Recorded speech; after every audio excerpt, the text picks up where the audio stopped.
It's a great way to possibly reach a large amount of people. You can reach thousands, tens of thousands, millions of people with no budget.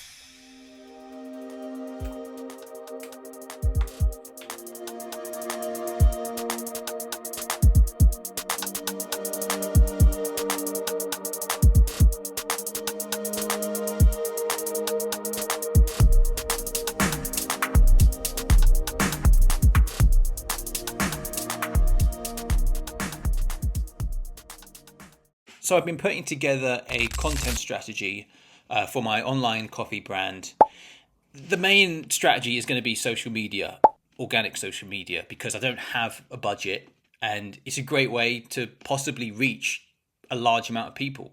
You can reach thousands, tens of thousands, millions of people with no budget if your content is good, it resonates. It's a lot of work, it's a lot of ifs and buts, but it can be done, and that's what we're trying to do. So how do we do it? Well, this is the strategy I've put together on how I'm going to try and tackle this, given the fact that it's also just me as well. So I'll tell you what it's not going to be. It's not going to be just fancy pictures of my product saying, oh, buy this. It's boring. I see a lot of brands unfortunately do it and it doesn't work. You have to provide something in your content. There's so much content available that it's got to be something different and unique and engaging if you're going to capture people's attention. There's just so much competition out there. If yours is not engaging enough, they'll just move on to the next. And I really don't want to focus on hard selling. I don't think that works. That's definitely not the strategy I'm going for. I'm going to try and build the brand slowly and organically with hints of sales, but that's not the main part. Hopefully that kind of comes as and when people are ready to make the purchase. The fact to begin with, it's only going to be me doing the editing and the filming and the posting. I've got to be realistic. It's got to be something that I can continuously produce and post on a daily, weekly basis.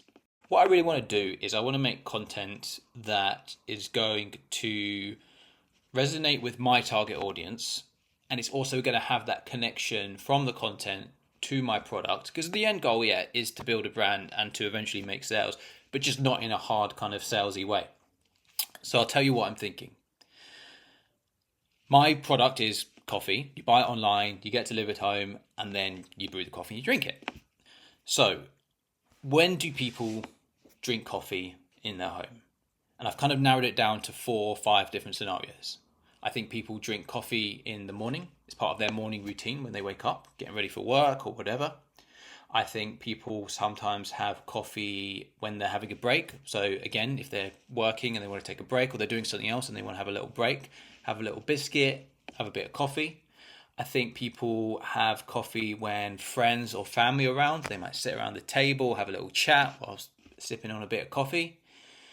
And I also think people drink coffee maybe when they're watching TV or watching a movie and you've got a nice hot cup of coffee to keep you warm. So those are the scenarios I'm going to play off. And basically, the reason why those scenarios are important is because, let's take the morning coffee, for example.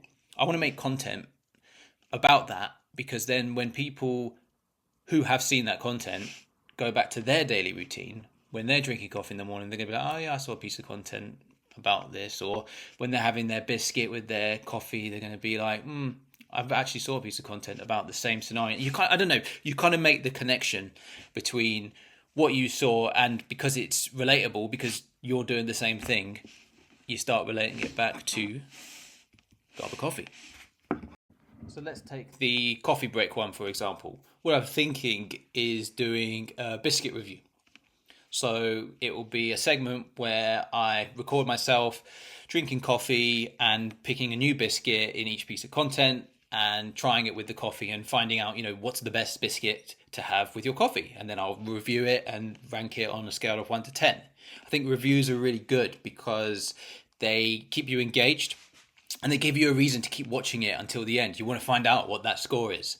I think biscuits are good as well. I think some people are very attached to what kind of biscuit they have and what they don't.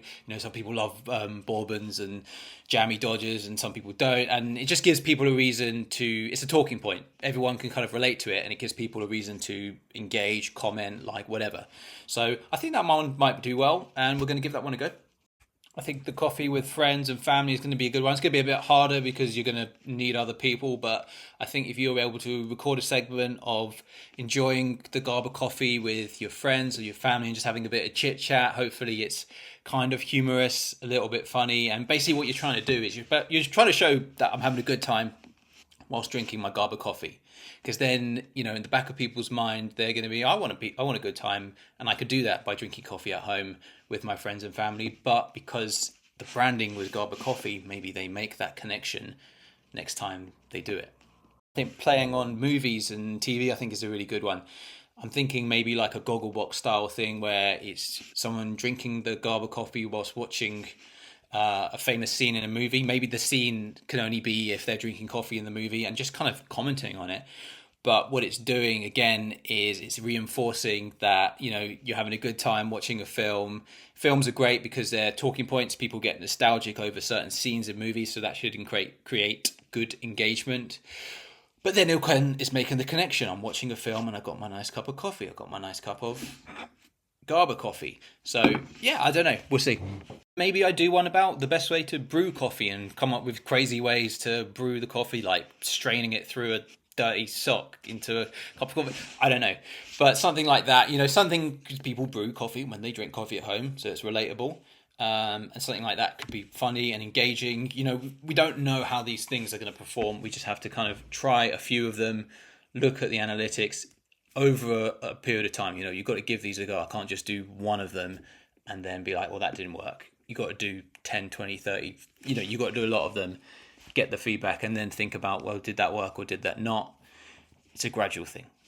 Aim is to produce, film, record, edit, and post 7 pieces of short form content a week. Short form, I think, just performs the best at the moment of all the other pieces of content. I will explore written and static pieces, but I think short form is definitely the best. And when I say 7 pieces, I mean 7 different kind of segments, and then repurpose them for the main social media channels, which I believe will be TikTok, Instagram Reels, Facebook Reels, YouTube Shorts, and I'm going to give Snapchat Spotlight a try as well. I'm not quite sure if that one works or not yet, but I've seen some videos with really high engagement, so it could be worth a try. What you got to lose?